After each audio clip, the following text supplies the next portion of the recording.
Hi guys, it's Linz. I wanted to film kind of a hang out with me video, get to know me video. So here I am. So grab your coffee, your tea, your pop, whatever floats your boat. If you will take a second to admire this mug. Um, I went to one of those pottery places and this was all white and I painted it rainbow with polka dots because why not? It's beautiful and it makes me happy. So yep, I've got my coffee here, I've got my magazines, I've got my journal ready to go, so let's get started. And while I'm hanging out with you guys, I'm also going to give you 50 little known facts about me, so hopefully you guys can get to know me better. But as always, if you have any questions or comments, just leave them down below, and I appreciate all the love you guys give me so much. You guys are the best. So let's get started. So I'm literally just going through magazines that people have given me, and I'm just kind of, picking out stuff that I would like in my journal or that I think pen pals would like. I like to decorate letters or envelopes, so just anything. So I'll just start rambling off these 50 facts about me. Number one, I was born on my parents' bed on April 29th, 1981. That's right, my parents' bed. My mom could not get to the hospital. I was her third child, so it was easy peasy for her. But my grandma delivered me. She's on my birth certificate as being the person that delivered me. So yeah. Yep. I am named after Lindsay Wagner, the actress. I'm not sure if you guys know. I think she was popular in the 70s and 80s. She spells her name A-Y, I think, if I'm not mistaken, and I'm E-Y. But yep, that's who I'm named after. My middle name is Ray, R-A-Y-E, and that's because my grandpa was Kenneth Raymond, so we paid homage to my grandpa. So it's kind of neat. I've never met anyone with the middle name Ray that's spelled like me, so that's fun. I have an older half brother and an older half sister. We have different dads. And then when I was 13 months old, my mom and dad had my brother Joel, which everyone my whole life thought we were twins. We looked so much alike. It was fun, although they started to dress us alike and that got kind of annoying. But yeah, Joel was my best friend. I mean, we grew up together. We did everything together. I was always creative since I was born. I was always painting, writing stories, drawing. I can't draw to save my life. I can doodle, but I can't draw. I'm horrible even at stick figures. So a lot of people think that because I have nice handwriting that I must be a good drawer, and I'm not. I promise you that. My kindergarten teacher told my mom that I was the most creative kid in class. It went on like my permanent file, so I was on cloud 9 when she told my mom that. So that night I went home, you guys, and I drew like a mural all over my bedroom wall. Oh, I just thought I was like artist of the year, and my mom was livid. I got in so much trouble, you guys. Can you imagine? They didn't have the magic erasers back then. So she was pretty upset with me, but I had to show her that I was an artist, So my parents divorced when I was 2. My dad left her for another woman, which I'm not mad. That's long ago. I don't blame my dad. I don't have any, I don't hold any grudges, nothing. What happens is in the past. So he married again to Lois, who's my stepmom. She helped raise me, and I love her to death. She's like a second mom to me. And my mom never did remarry, but when I was in kindergarten, we had to move in with my grandma. Me and my brother and my mom moved in with my grandma because my mom couldn't, afford the house payment and all the bills. So we had to give up the house, and we moved in with my grandma. So I've lived in the same area pretty much my whole life, Metro Detroit area. I don't think many of you are from Michigan, but let's see. Oh yeah, in elementary school, I submitted a drawing to the local news station, and my artwork was selected. It was on the 5 o'clock news. That was huge. That was huge for me. My family taped it with the VHS, and that was really cool. So I was a local 4 or News 4 weather kid. If you're from the Detroit area, you know what that is. So I'm prone to head injuries.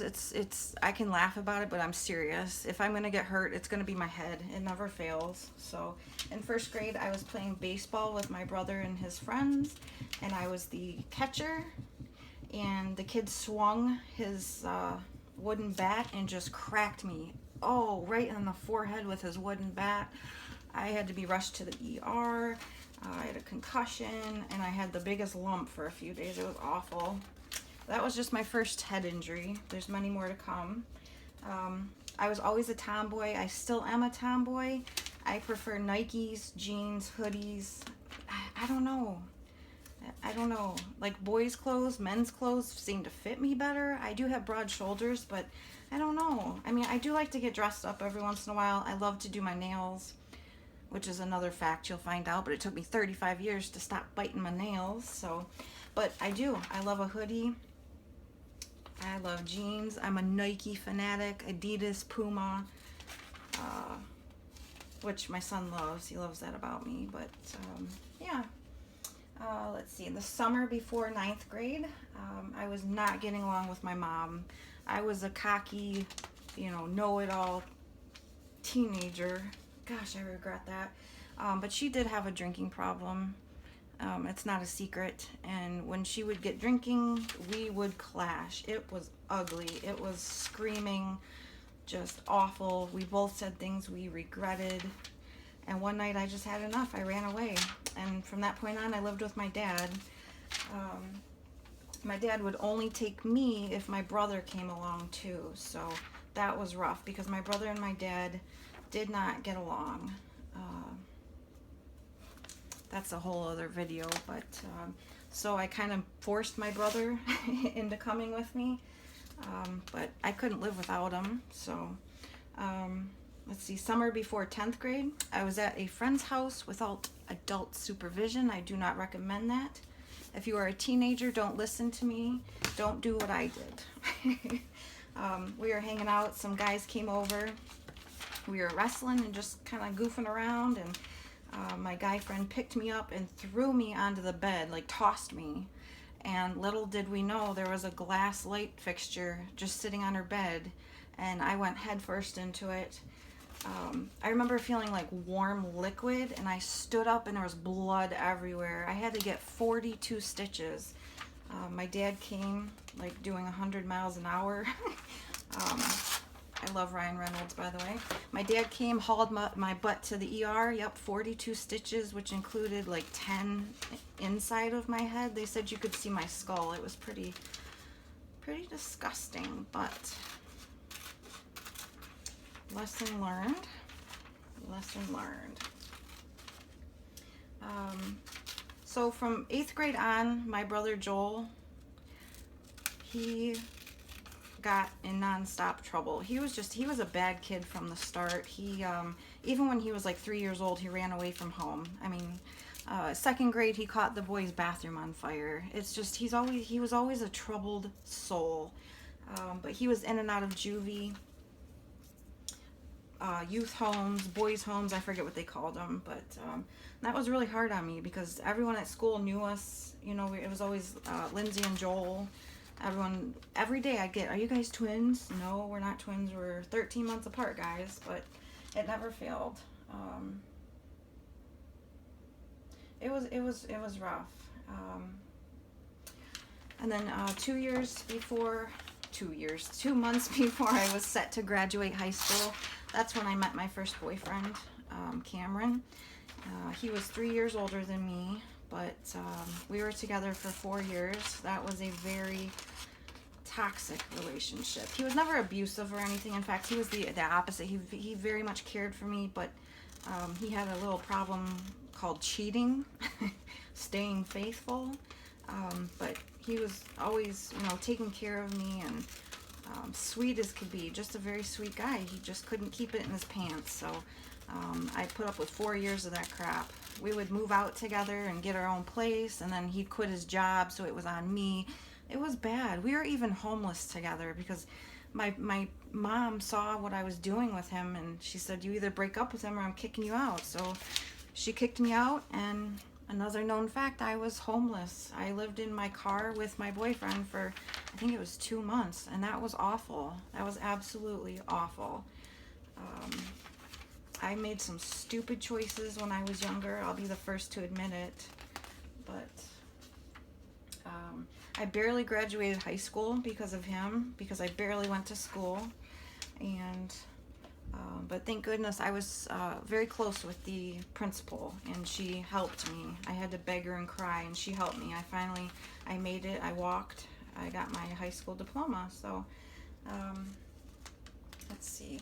Cameron and I ended up breaking up in July of 2003, and I met Kaba, my husband, exactly like 2 weeks later. So my entire adult life, I've been single for like 2 weeks, you guys. I don't even know what it feels like. So it's funny, but yeah. So then March 23rd, 2004, this is funny, but I had a patient. I was dental assisting at the time. I had a patient flat out ask me when I was due, and I said, I'm not pregnant, I'm fat. And she's like, no honey, you're pregnant. And I was like, okay, this lady's crazy, right? Because I was told I probably wasn't going to have children. I had endometriosis, my periods were just awful, and the doctors pretty much told me that my chances of having children were slim, so there was no way. I was in denial. So I finally decided, even my mom's like, something's going on, you're changing, your body's changing, let's go to the ER. So I went to the ER, and sure enough, I was 19 weeks and 2 days. Let that register. I was almost 5 months pregnant, and I had absolutely no clue. No clue. I didn't feel good in the mornings. I just thought I was hungry, because I was legit, like, I was a big girl back then, but I was pregnant. So Kaba wasn't too happy. He didn't come to United States to have a baby, is what he told me. And I understood, because I did not want to have children.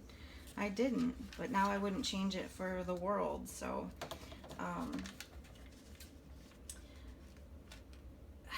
not even a month after finding out I was pregnant, my mom found out she had the 4th stage of lung cancer.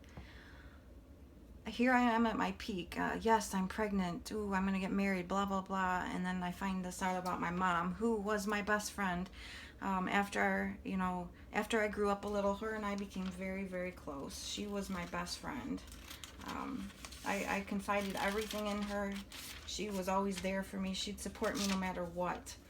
And here she was, basically just given a death sentence. So needless to say, my pregnancy was rough. It was horrible for me, not because of my baby, but because of my mom dying. So it was just a very, very rough time for me. The scariest part of my pregnancy, too, was telling my dad. My dad wasn't racist by any means, but he was a firm believer that you should only marry or date inside your race, you know, how the old school people are. I almost passed out when I told him.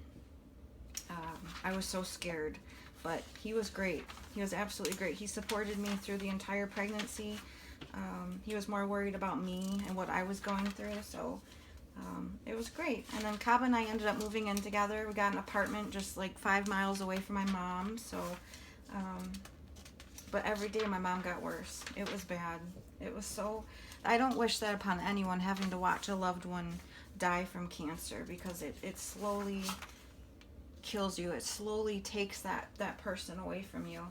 And mind you, at this time, my brother Joel, remember I said he'd been in trouble, he was in prison doing a 4-year sentence for breaking and entering and assaulting a police officer. So he had no idea that our mom was sick, because she did not want him to know.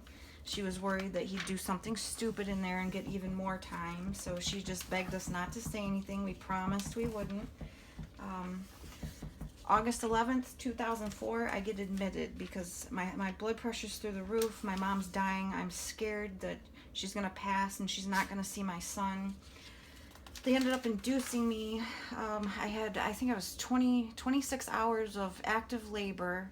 And then my mom was just getting so bad that we decided I needed to have a C-section. So my mom's last dying wish was to be the first to hold Mikey, my son. And she got it. She was in the operating room with me. She held my hand. She cried with me. She told me everything was going to be okay. She told me I'm going to be a great mom. Don't worry about anything.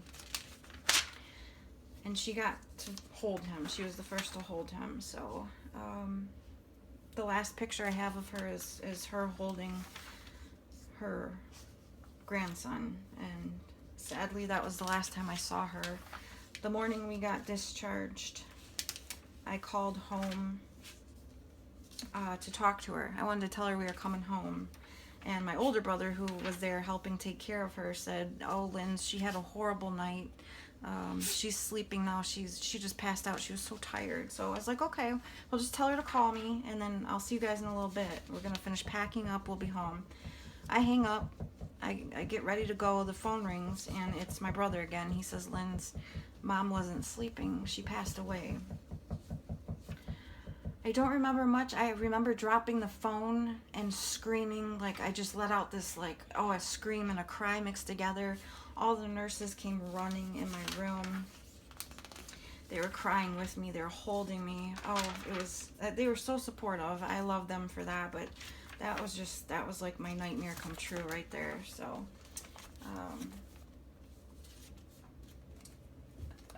let's see. I'm trying to read these notes I took. So, yep, when we got to the house, the medical examiner still hadn't come, so my mom was still sitting there in her recliner.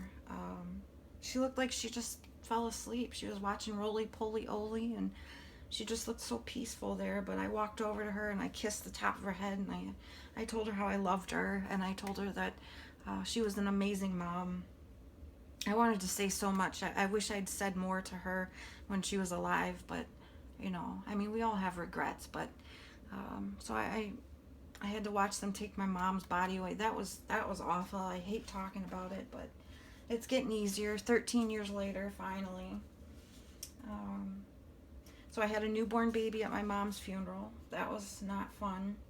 My dad had to drive me out to the prison so I could break it to my brother Joel. That was one of the hardest things I've ever had to do, to tell my brother, who didn't even know that our mom was sick, tell him that she'd passed away, and he couldn't even come to the funeral.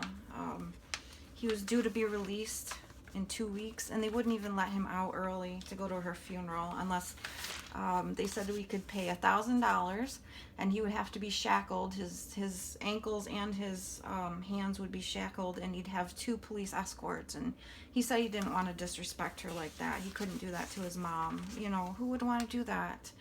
It's so sad. But yep, he missed his mom's funeral. He didn't even know she was sick. It was awful. Sorry. So when he did get out 2 weeks later, he wasn't the same. He was heartbroken. He felt so guilty.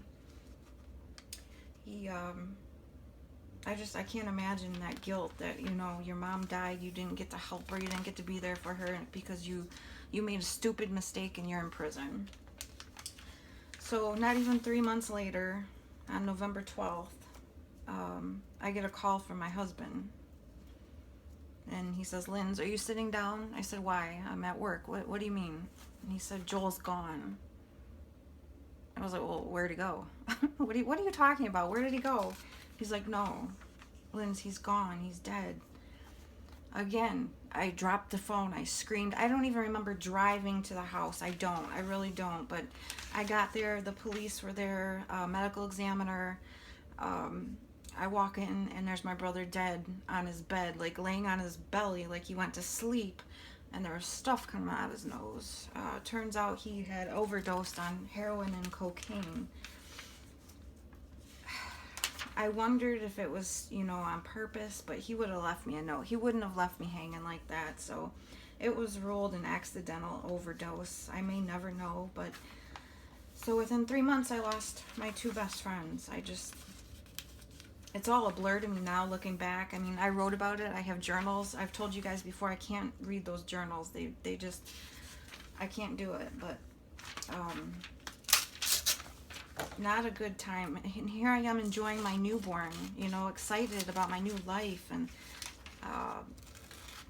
raising a child. And yet I had to bury my mom and my brother within the first 3 months of his life. So, but it blows me away.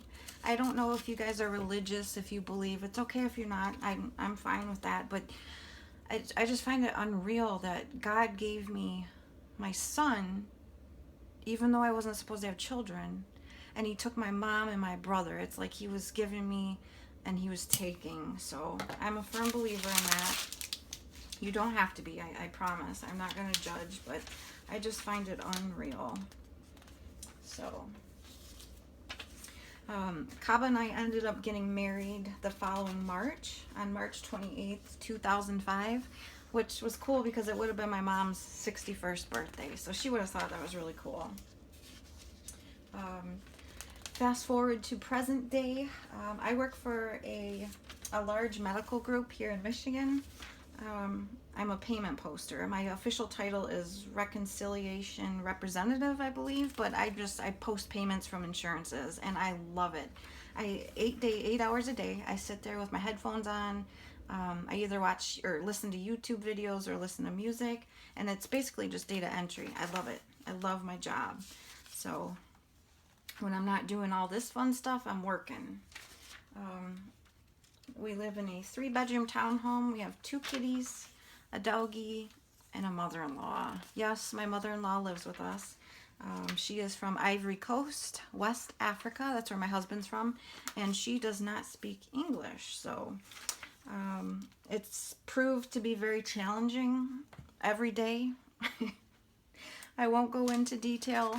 That's a whole other video as well. But yeah. Mikey just turned 13. We just celebrated his birthday 2 weeks ago. So my baby's officially a teenager. He's a good kid, though. He has a little bit of an attitude. I've warned him. But he's a good kid. He hangs out at home. He's a homebody just like us. He likes video games, and every once in a while he'll play basketball with his friends. But and he's obsessed with sneakers like I am, just like his mama. So I turned 36 in April. And I don't ever plan on growing up. I'm not. I'm going to love stickers and washi tape and notebooks and journals and planners. I'm going to love them until the day I die. I promise you that. So it's just in my blood. That's how I've always been. I hope you guys are still here. If you are, thank you. I appreciate you guys hanging out with me. Again, I'm just going through magazines, cutting up stuff to use in my journal. So, but I wanted you guys to get to know me a little better. So, I'll keep going. My favorite color is blue. All shades of blue. Baby blue, dark blue, navy blue. I love them all. But I love all the colors of the rainbow. If you've seen my craft room tours, they're all very colorful. If you can't tell from my coffee mug, I love color. It makes me so happy. Sorry. I have several nicknames. My husband calls me Linz. My dad calls me Pumpkin. He's called me that since I was a baby. Mikey still to this day calls me Mommy.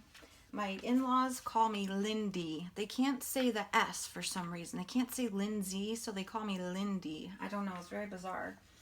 But my nieces and nephews call me Tanti, which means aunt in French. So in high school, my nicknames were L Boogie and Baby K. Don't ask. Oh, and L Dog. Don't ask. My mom called me Bert, and Joel was Ernie. So we were Bert and Ernie. But my mom's special nickname for me was Toots. I was her Toots. So that still means a lot to me. In fact, I think I want to get in my mom's handwriting like Toots or something here. Or I love you, something. I want to, pay homage to her. So we'll see. I do only have one tattoo. Hopefully you guys can see this. It's rainbow hearts because I love the rainbow. And each heart represents my mom, my brother, my dad, my grandparents, Kaba, and Mikey. So um, it's very special to me. I'm gonna cut out these lips here. Let's see. It took me, I think I mentioned this earlier, it took me 35 years to stop biting my nails. I tried everything. My stepmom even bought me that nasty stuff you put on your nails, so when you bite it, you know, it tastes nasty. I didn't care. I just kept on biting them things. Oh, yuck. It was just like a nervous, anxious habit, I think, but now I'm obsessed with nail polish, and now they're almost too long. I need to cut them. But yeah, 35 years. So if I can do it, you guys can do it. Let's see. 2009, I had gastric bypass, which is weight loss surgery, because your girl here was almost 300 pounds. I was fluffy. I had been big my whole life. From kindergarten on, I was big boned, I was thick, I was fluffy, I was festively plump, whatever you want to call it. Whatever, you know, whatever you want to call it. So I ended up losing over 120 pounds. I'm still keeping it off this many years later.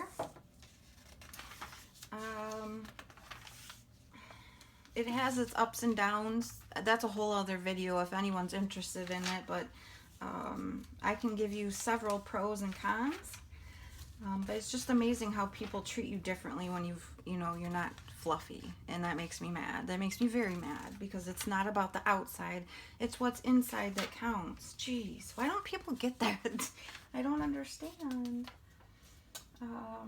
I'm a migraine sufferer. I have been since I was old enough to remember. I inherited it from my dad. I remember being 3 or 4 and just crying, sobbing because my head hurt so bad. And addiction runs rampant in my family on both sides. I am a recovering addict myself. Because of the migraines that I suffer, I had a few doctors that, urgent care doctors, emergency room doctors, my primary doctor, my neurologist, they love to just prescribe pain meds. And I look back, no wonder why I got addicted, because I called them and say, I can't open my eyes, I'm in so much pain. Well, I'm going to call you in 30 Vicodin, No wonder why. And that's why doctors now are scared to give pain meds, because it's an epidemic now. So I've been clean for 5 years and 6 months now. If you've gone through it, you know how awful it is. It can destroy families. It's absolutely terrible. So I give credit to anyone that's gone through recovery. You're a very strong person, and I have nothing but respect for you. I really do. We all have our own story. I would love to hear everyone's stories. We all have stories. So I wanted to share that with you. I'm not perfect by any means. I've never claimed to be. In fact, I am far from perfect. I promise you that.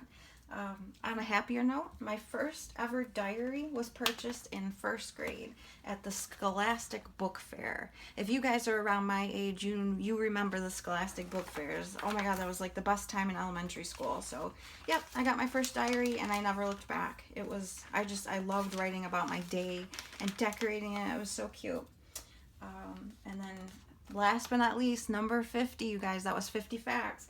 One day I would love for all of my journals to be turned into a memoir. I think that would be so cool for a publishing company to get all my journals and read them with me, like go through, ask questions, and how would you like to present this, and then turn it into a memoir. I think that would be so cool.